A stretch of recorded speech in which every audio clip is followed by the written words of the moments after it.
명절 연휴를 어떻게 보내고 계십니까? 명절 연휴가 딴 때에 비해서는 좀 짧아서 여러 가지 불편하고 또 뭔가 좀 쫓기는 느낌이 드시는 분들도 있을지 모를 것 같습니다. 특별히 그리스도인들에게는 그런 것 같습니다. 주일이 끼다 보니까 좀 뭔가 예배도 드리고 또 교회도 가고 또 그러다 보니까 더 다른 때에 비해서는 시간이 더 없고 뭔가 여유가 없는 것처럼 느껴질지도 모릅니다. 그러나 그런 속에서도 여러 만남이 이루어지고 또 교제가 이루어질 것입니다. 많이 돌아보셨는지요? 그렇지 못한 분들도 있을 것이고 또 아직도 만나야 될 분들도 있을지 모를 것 같습니다. 근데 그런 만남을 하게 되면 어떤 덕담을 보통 나누십니까? 뭐 결혼을 나누시는 얘기에 대해서 얘기하시는 분들도 있고 뭐 집 사느냐라고 묻는 분들도 있고 뭐 승진했냐라고 하는 분들도 있을 것 같습니다. 근데 그런 모든 것들을 종합해 보면 대부분의 사람들에게 있어서 공통되는 그 핵심은 결국은 너 돈 많냐? 그런 얘기인 것 같습니다. 돈이 좀 요번에는 많이 벌 수 있겠어? 직장을 가도 그렇고요. 또 결혼에 대해 얘기하더라도 돈 많은 사람을 좀 만나니? 뭐 그런 거. 결국 학식을 가졌다는 것도 결국 마찬가지로 귀결되는 경우들이 많이 있는 것 같습니다. 그런 것을 보면서 과연 돈이 많다라고 꼭 좋은 것이냐? 그런 것도 또 아닐 수 있는데 그렇게 행합니다. 우리가 늘상 그런 기사들을 가끔 보지 않습니까?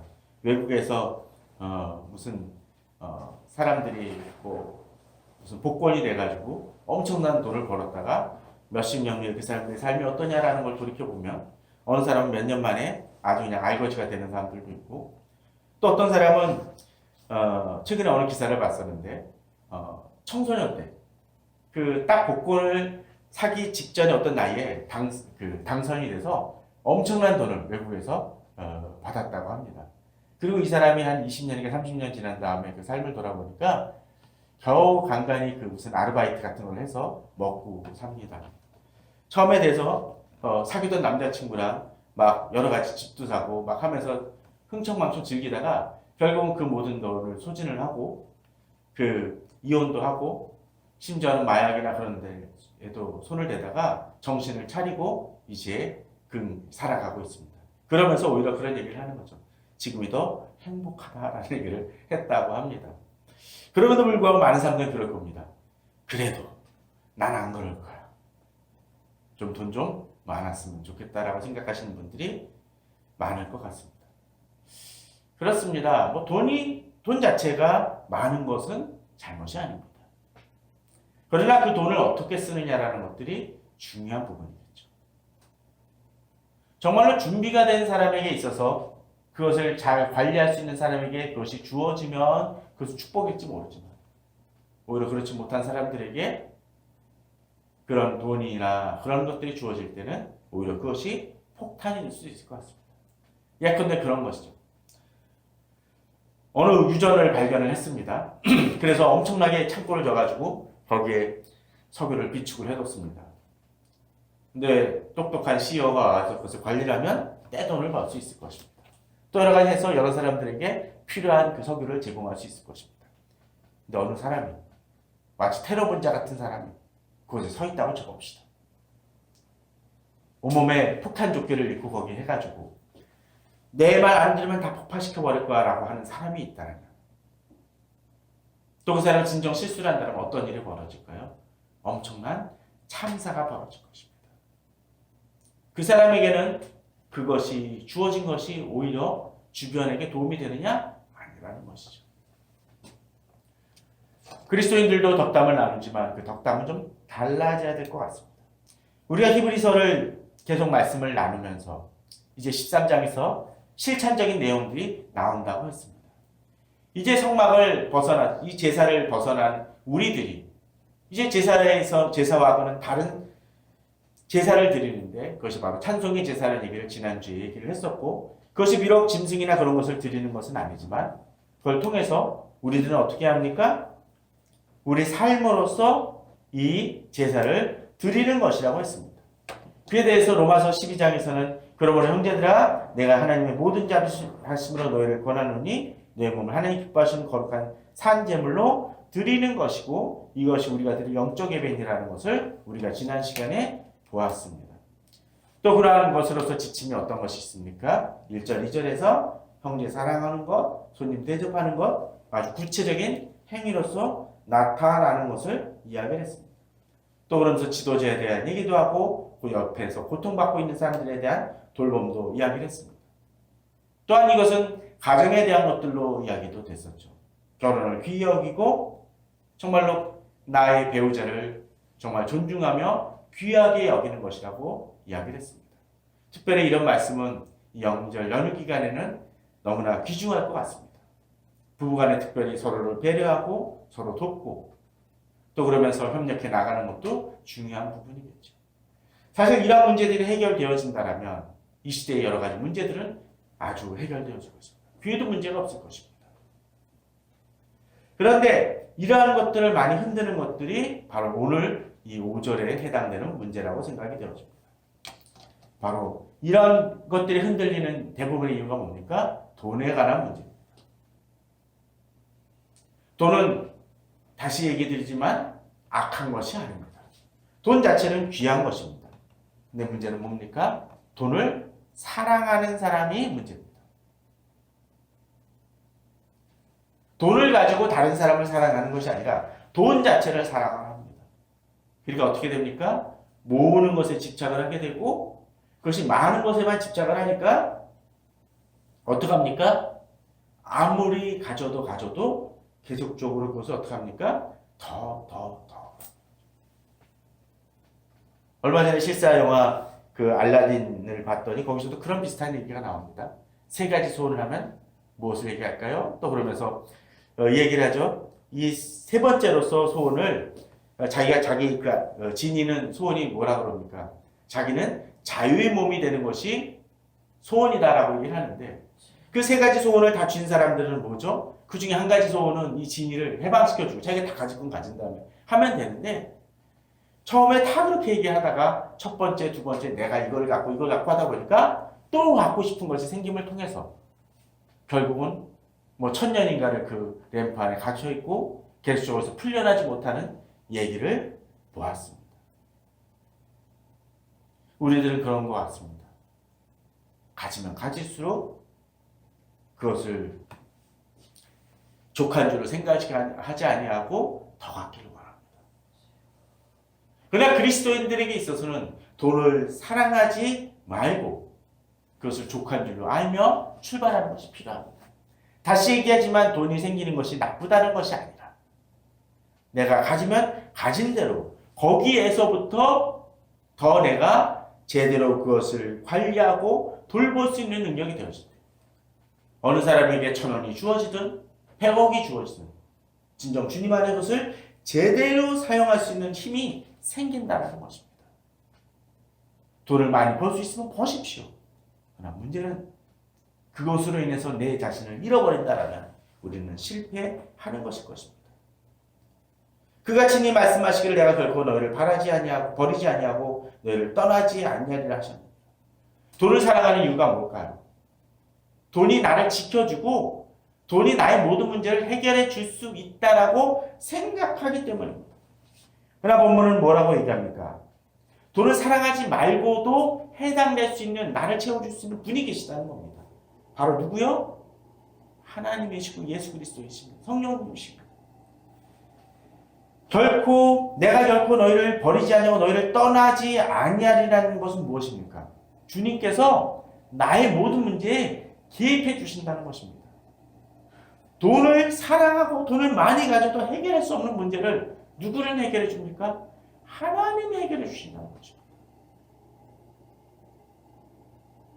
저희들이 재정적으로 아직도 자립을 못했음에도 불구하고 작은 돈이나마 다시 조그마한 단체, 그 주님의 일을 행하고 있는 그 단체에 그 일부 헌금을 하기로 작정한 것도 바로 그런 의미입니다. 가졌기 때문에 나누는 것이 아니라 주께서 모든 것을 돌보시고 관리하신 것을 알기 때문에 나의 모든 것을 관여하신 것을 알기 때문에 드릴 수 있는 마음이 있다라는 것이죠. 그런데도 불구하고 우리들 삶 속에는 여러 가지 문제들이 있습니다. 주님을 믿지만 우리를 힘들게 하는 요소들이 있습니다. 본문을 보십시오. 6절에 사람이 우리를 괴롭힙니다. 그런데 주님께서 어떻게 얘기하십니까? 진정 하나님이 우리 안에 계시고 떠나지 아니하시는 분이라는 걸 아는 사람은 어떻습니까? 사람이 나를 어찌할 수 없다는 걸 압니다. 그들이 아무리 힘이 세도 어떻습니까? 하나님이 나를 지키시는데요. 그들이 행하는 일이 뭐예요? 나를 해할 수 없다는 것이죠. 주님이 나를 도우십니다. 그렇기 때문에 내가 무서워하지 않을 수 있는 힘이 있다는 것이죠. 우리가 사람을 두려워할 때 우리는 하나님이 더 크시다는 것을 잊어버리는 것입니다. 명절 연휴 때 정말로 나의 마음을 상처 주는 덕담을 하시는 분들, 물론 나를 위해서 하시는 것들이지만 그런 것들로 인해서 상처받는 경우도 있을 수 있습니다. 직장에서 나를 힘들게 하는 사람들도 있습니다. 상담할 때도, 신방 갈 때도 그럴 때가 있습니다. 상담하고 아무리 신방을 해도 변하지 않는 사람은 안 합니다. 그러면서도 툭 하면은 상처 주는 얘기를 하는 사람들도 있습니다. 배신하는 사람들도 수두룩합니다. 모든 분이 다 그런 건 아니지만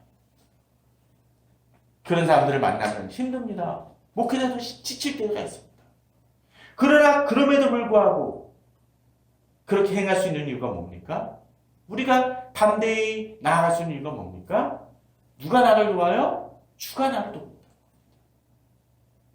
저 사람이 나에게 약간의 상처를 줬을지 모르지만 하나님은 나에게 풍성한 위로를 주시는 분이십니다.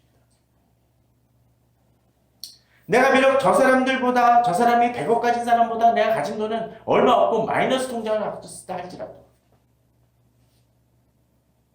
주님이 나의 창고가 되어주시는 분이, 나의 보증 되어주시는 분이기 때문에 내가 돈이 없어도 주님의 일을 행할 수 있습니다.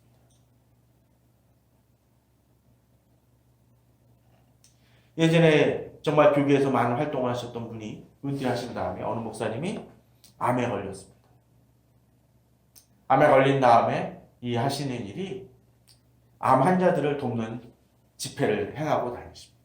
본인도 항암 치료 받으시면서요.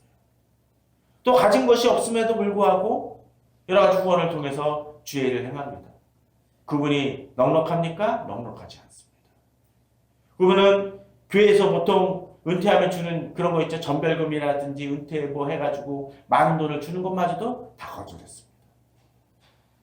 이분이 그 목회할 때 행했던 연금하고 그 나라에서 받는 그 연금 갖고 살아갑니다.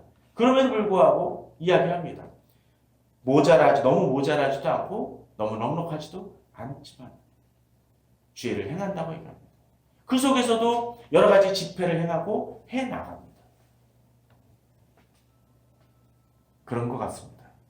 돈이 많기 때문에 무슨 일을 이루는 것이 아니라 진정 주님을 의뢰하고 주님을 바라보는 이들이 주의 일을 이룹니다.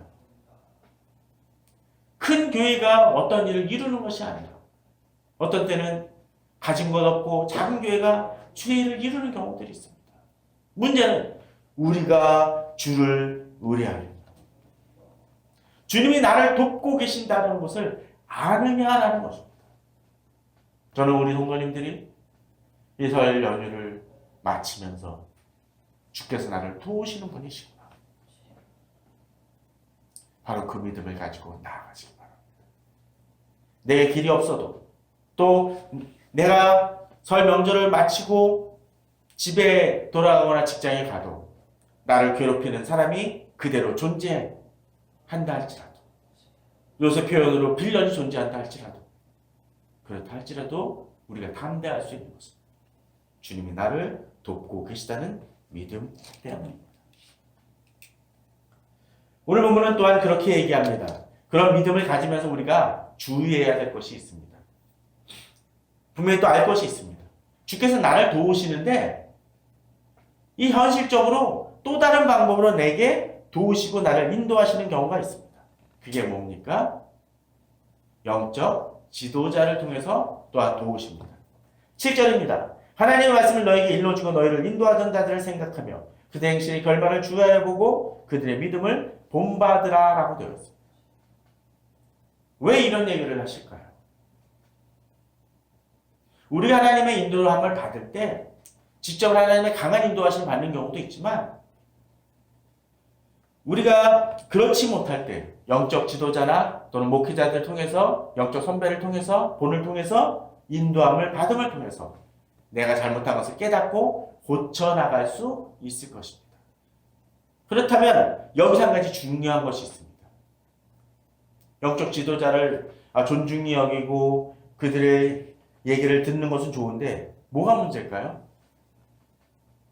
좋은 영적 지도자이냐가 중요할 것입니다.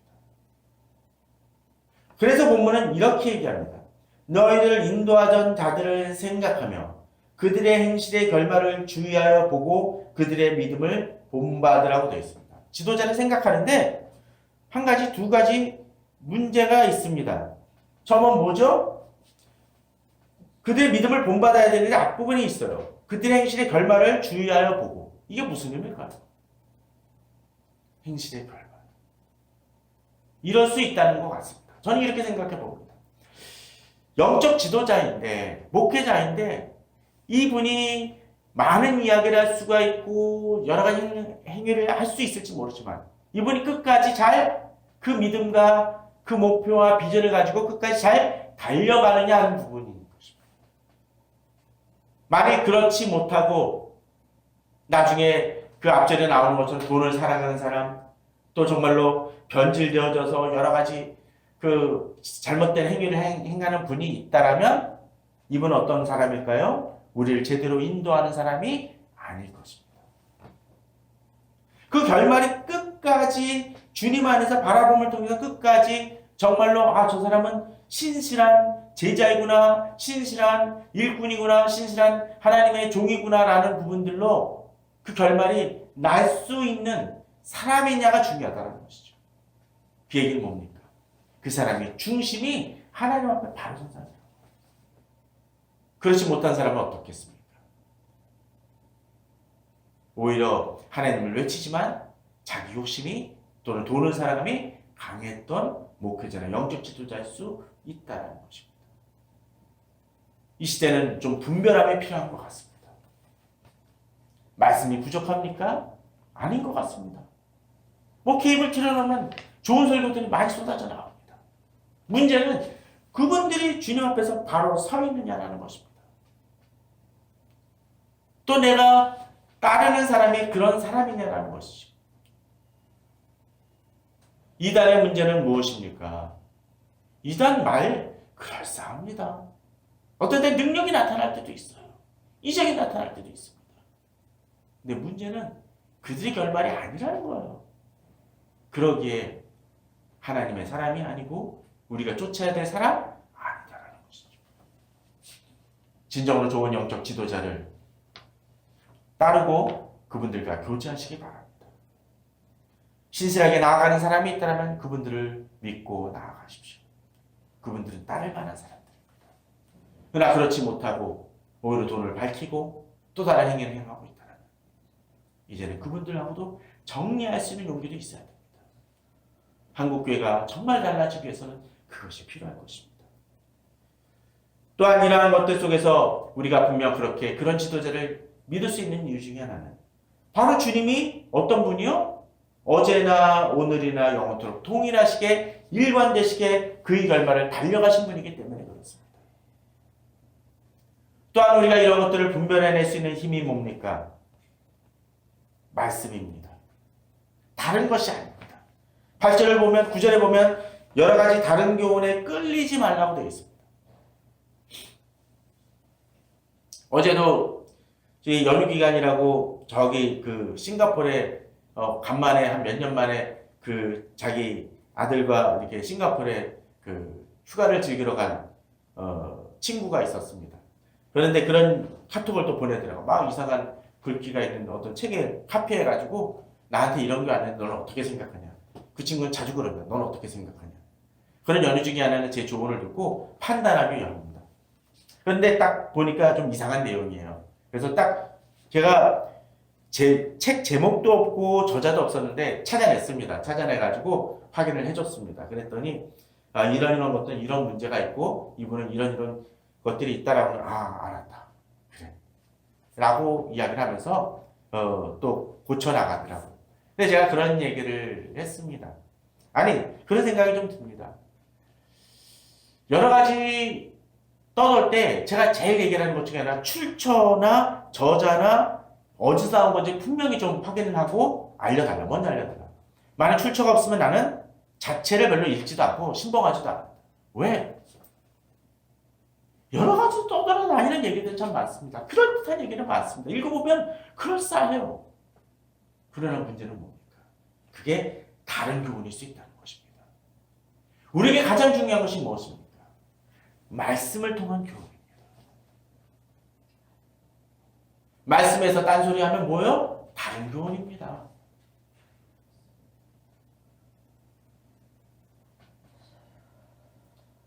요새는 참 다양한 얘기들이 많이 나옵니다. 그 인터넷 매체에서 예수 그리스도를 동성애자로 또 그린 그 매체가 나와서 또 얘기가 많았습니다. 또 어떤 사람은 예수 그리스도께서 결혼해서 아기를 낳고 어쩌고 저쩌고 얘기하는 유명한 그 다빈치 코드라는 책도 있죠. 여러 가지 학설을 대지만 잘 읽어보게 되면 그 학설이 정말 미약하고 아주 소수의 사람들이 주장하고 지지도 못 받는 그런 것들을 가지고 확대해서 이야기를 합니다. 그걸 통해서 이루어지는 게 뭘까요? 거기서 현혹돼서 야 정말 대단하다, 야 특이하다라고 얘기하지만 결국 그것은 다른 교훈에 끌릴 것일 수 있다라는 것입니다. 지혜가 필요한 시대입니다. 그렇기 때문에 마음은 은혜로서 굳게 함이 아름답고 음식으로 살 것이 아니라 음식으로 말미암아 행하는 자는 유익을 얻지 못하느니라. 이 얘기는 형식에 대한 얘기를 하는 것입니다. 그 당시 구약에서 제사를 드리듯이 이 음식은 먹지 말고 이 음식 먹지 말고 많은 것들이 구분 속에서 사람들이 그것에 집착함을 통해서 정말 하나님을 깊이 만나는 사람보다는 뭘 더 중요히 여겨요? 그런 형식에 매몰된다는 거죠. 그래서 예수 그리스도께서 안식일에 병자를 고치셨을 때 사람들이 뭐합니까? 병자가 막 수십 년 동안 고통받는 사람들이 나았구나라는데 하나님의 영광을 돌리는 게 아니라 뭐 했습니까? 안식을 어겼네? 안식을 어겼네? 저 절뚝거리고 누워있던 환자가 이 안식일에 이 침상을 들고 가는 일을 하는 애, 율법을 어겼네 라고 집착합니다. 뭘 못 봅니까? 불쌍하고 어려움을 겪던 영혼이 하나님께로 돌아온 축복을, 놀라운 일들을 하나님이 보여줬음에도 불구하고 작은 것에 매달려 상처를 줍니다. 그러게 어떨 때 교회는 좀 더 마음이 넓어져야 됩니다. 연약한 지체들이 올 수도 있습니다. 예전에 어느 목사님, 청년부를 가르쳤던 어느 대학교 목사님 그런 얘기를 하더라고요. 이분이 아직 목회자로 길을 걷기 전에 담배를 끊지 못하고 너무나 그랬었대요. 그래서 어떤 때는 그 교회 갈 때마다 성경책을 신문지를 둘둘둘 싸갑니다. 싸가가지고 예배를 드리고 나와서 다시 신문지를 쌉니다. 그거 뭔지 아십니까? 자기가 생각하기에 성경책 들고 담배 피기는 민망하니까 빨리 신문지를 싸가지고 요 골목문 벗어나면 담배피도 피려고 그럽니다. 그런 연약한 지체가 있을 수 있어요.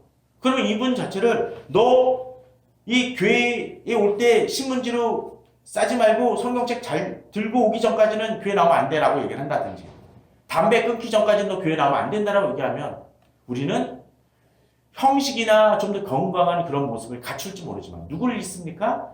사람을 잃을 수 있습니다. 그들이 주께로 돌아오는 것을 기다려줄 줄 알아야 됩니다. 그러게 우리 자신은 지킬지 모르지만 상대가 어떻게 주님께로 돌아오는지를 돌아보며 나아가야 될 것입니다. 그러기에 본문은 이제 그렇게 얘기를 합니다. 10절에서 그 나중에 보게 되면은 제단에 대한 얘기가 나오고 여러 가지 얘기가 나오는데 율법에 대한 얘기가 다시 나오는데 제사에 대한 얘기가 나오는데 재미난 거는 12절입니다. 그러므로 예수도 자기 피로써 백성을 거룩하게 하려고 어디서 고난을 받아요? 성문 밖에서입니다. 재밌지 않습니까? 아니 주님을 자기 자신을 제사로 드리셨다고 얘기하지 않습니까? 그런데 제사가 어디 위해서 드려져요? 바깥에서 드려집니다. 이제 더 이상 과거의 제사가 아닌 새로운 제사가 열린다라는 거예요. 그러기에 이제 뒤에서는 어떻게 얘기합니까? 13절에서는 그런즉 우리도 그의 치욕을 짊어지고 영문 밖으로 그에게 나아가자. 우리는 형식과 어떤 율법이나 그런 걸 따져서 그걸 지켜야 하나님께 나아간다라고 얘기하면 이 제사는 이렇게 드려야 된다 하면 집착하는 아직의 구약의 율법에 얽매인 사람들이 있는 반면 히브리서 내내 히브리서 기자는 무엇을 얘기합니까? 그 제사는 이제 종결되어졌다. 누구를 통해서? 예수 그리스도를 통해서. 그러니까 이제 너희는 어떻게 해요? 그 복음을 믿음을 가지고 나아가야 된다. 그러게 우리는 이스라엘 땅에 있는 예루살렘에 있는 성전이 아니라 하나님께서 우리에게 허락하신 하나님의 나라에는 그 도성 예루살렘을 향하여 나아가는 그 모습을 봐야 된다는 것이죠. 그러기에 14절에 우리가 여기는 영구한 도성이 없으므로 장차 올 것을 찾나니. 우리가 지난주 제일 먼저 다루었던 그러므로 우리는 예수 그리스도 말미암아 항상 찬송의 제사를 하나님께 드리는 삶을 살 수가 있게 됩니다. 이제 우리는 다른 삶을 사는 것이죠. 가치가 바뀌어져서 나아갑니다. 돈을 살아가는 것을 벗어나서 새로운 시각으로 하나님께 나아갑니다. 왜? 나를 도우시는 분이 하나님이시기 때문에 그렇습니다. 그러게 우리는 더욱더 담대히 나아가며 주를 의뢰합니다. 그러게 우리는 이렇게 얘기하고 싶습니다. 앞서 17절에 나왔던 것처럼 아까 우리를 인도하는 자들에 대한 얘기가 나온 것처럼 우리를 인도하는 자들에게 순종하고 복종하라고 되어 있습니다. 우리가 다시 한번 얘기를 하지만 좋은 지도자를 중히 여겨야 될 것 중에 하나가 바로 이런 분입니다. 그들은 너희 영혼을 위하여 경성하기를 자신들이 청산할 자인 것 같이 하느니라. 덧붙이자면 좋은 지도자는 자기 자신을 넘어서 내가 돌봐야 될 이들을 책임지고 돌보는 이들입니다. 청산하는 자들, 무슨 얘기입니까? 내가 돌보는 영혼이 잘못하면 내 잘못이고 내 죄인 것처럼 여기며 감싸는 사람이라는 것이죠. 저는 우리가 이렇게 설 연휴를 이제 내일이면 마치면서 이제 새로운 어떻게 보면 구정이기에 또 다른 새해를 시작하는 시점 속에서 내가 이제 거의 1월 달을 끝내가면서 내가 정말 제대로 목표를 세우고 있는지를 다시 한번 돌아보기 바랍니다. 그럼을 통해서 정말 내 계획이 혹시라도 이 세상에서 그냥 성공하는 것에만 집착되어 있다면 그것을 수정하여 다시 주님을 바라보는 마음을 좀 갖고 이제 올해는 좀 진정으로 다시 계획을 세워서 세상을 두려워하는 그리스도인이 아니라 하나님이 나를 도우심을 믿고 믿음으로 나아가는 우리가 되길 바랍니다. 또 말씀과 좋은 영적 지도자를 통해서 더욱더 그들과 더불어 믿음으로 나아가 더욱더 영원한 도성으로 전진하는 우리 성도님들 되시길 바랍니다. 그럼을 통해서 이 12월 달 마지막에는 주께서 이렇게 내게 은혜를 베푸시고 내게 승리를 주시고 날 이렇게 성장시켜주셨나라고 고백할 수 있는 우리 성도님들 되시기를 바랍니다.